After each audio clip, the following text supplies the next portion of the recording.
launched the initiative at a peacekeeping ministerial, Ghana agreed to be a part of the contact group. And as a result, we enrolled onto this Elsie initiative.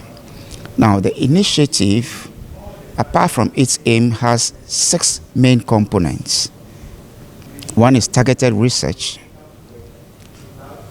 into why women are not going into peacekeeping. The other is the Elsie Initiative Fund. Then we also have the bilateral technical assistance training relationship with Canada. Then there is also a component that encourages UN missions to apply to the fund to better the conditions of women in the mission areas. We have 2 others, which are the global advocacy and other relief and reports. Now, Ghana was chosen as one of the countries to pilot the targeted research in Africa. It was Ghana Armed Forces and the Zambian Police. So in 2019, this research was conducted by the KIPTC, Geneva Center for Security Governance, and Cornell University. The outcome brought to light some of the barriers encountered by women in the Ghana Armed Forces. That is, when we want to deploy them or when they are deployed. 10 issue areas were examined. 3 of them were high barriers. These are limited pool of women available for deployment, social exclusion, and gendered roles. So we took advantage of the other aspects of the initiative to receive money and draw out strategies that will mitigate some of these high barriers identified. The one under the Elsie Initiative Fund, we did 2 things. First, we applied to the fund to receive money to do some projects here. These are construction of female accommodation at the Army Recruit Training School, Shai Hills, and the Daboya Training Center at Tamale, Daboya. This will give them better accommodation space during training. Then we had to conduct female recruitment campaign. Like I said, this is about telling young women that there are opportunities in the Ghana Armed Forces. The high numbers want to apply already, but we want them to apply to go to the combat and the combat support units. Now, the research found out that majority of our women are in the service support units, nurses, clerks, signal women, and all that. So you hardly see women in infantry, in armor units, and in airborne. Now it's coming up. So we have to tell them that opportunities are there. If you want to be whatever you want to be, apply. You can be taken and you achieve your dream. So that we have received some money for. In the same project proposal, we were to deploy a gender-strong unit to UNIFIL. A gender-strong unit is a unit with substantial number of women deployed across the unit and also at leadership positions. As at last year, the target for the Elsie Initiative Fund was 14%, but Ghana gave 19.2%, almost 20%. I mean, the first ever unit on UN peace operations with this number of women deployed. And for that, Ghana will receive some premiums that will again be invested into development of conditions that better the training and deployment of women on peace operations. Now, we also took advantage of the bilateral technical assistance and training relationship with Canada. Under that, we also applied for funds to do certain things that will complement what we are doing already under the Elsie Initiative Fund. Now, these are what I call the soft strategies that tackles the gendered roles and the social exclusion aspect of the barriers. So we first try to institutionalize gender training in Ghana Armed Forces. This wasn't there. Once in a while, there could be a course here or there.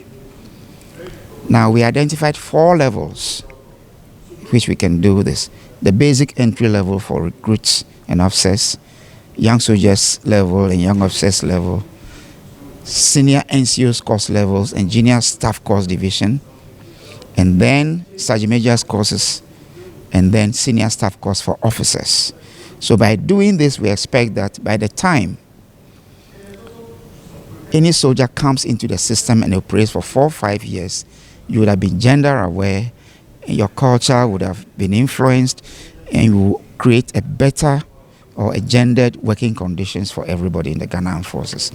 Now, to complement that, we have to also reach out to those who are still in the system working but may not undergo any of these courses. That is why we organize the garrison tour to go to the garrisons, speak to those working in the garrisons about gender mainstreaming, gender awareness, how to conduct themselves, and what is going on, and also explain to them the command policy, military high command policy of equal opportunity for all. I want to make it clear here that when we say we are mainstreaming gender and creating all this, it doesn't mean we are just collecting women into the armed forces. Whatever you are employed for, you must be worth it. Whatever place you are put, whatever promotions you get, you must merit it. But nobody is going to stop you from doing anything because you are a woman. That is what we are calling equal opportunity. That is what we in Ghana Armed Forces are trying to achieve. Now, under the bilateral technical assistance and training, we are doing other things, including we'll get a database at General Headquarters, IPSO, where we can put all these records and actually track the changes and the effects we are achieving with this and Ghana Armed Forces' own efforts in gender mainstreaming. We've also received funds to furnish some of our gender policy advisors, officers, and then we are going to create an online resource, training resource for gender advisors and gender focal points. Reason is that because we didn't have much training, when people are appointed into these positions, they have to be trained. But when we have this online resource, once you are appointed, you go online, train yourself, print your certificate, and go to work. That makes life easier for everybody. Then again, we are going to have 6 courses. 3 of them will be female military observers course, and 3 will be female UN staff officers course. The aim of this course is to boost the pool of women available for deployment. Because of the earlier policy where females in service support units and especially 37 military hospital don't undergo staff courses, there is a lot of women there that qualify by time but are not qualified to be deployed because they haven't done such. So by they undergoing these courses, it will boost their capacity and bring them into the pool. So in 1325, that was 2,000 forces consciously mainstream women into the forces, even though not as effective as we expected. But it caught impetus recently. We want women to write promotion exams for infantry courses so they can become commanders. Women are now going on the senior staff course. These are also some of the conditions that and then women are employed anywhere they want to be. As I speak, we have female commanding officers. There's a naval vessel commander who is a female. There is a helicopter pilot who is a woman.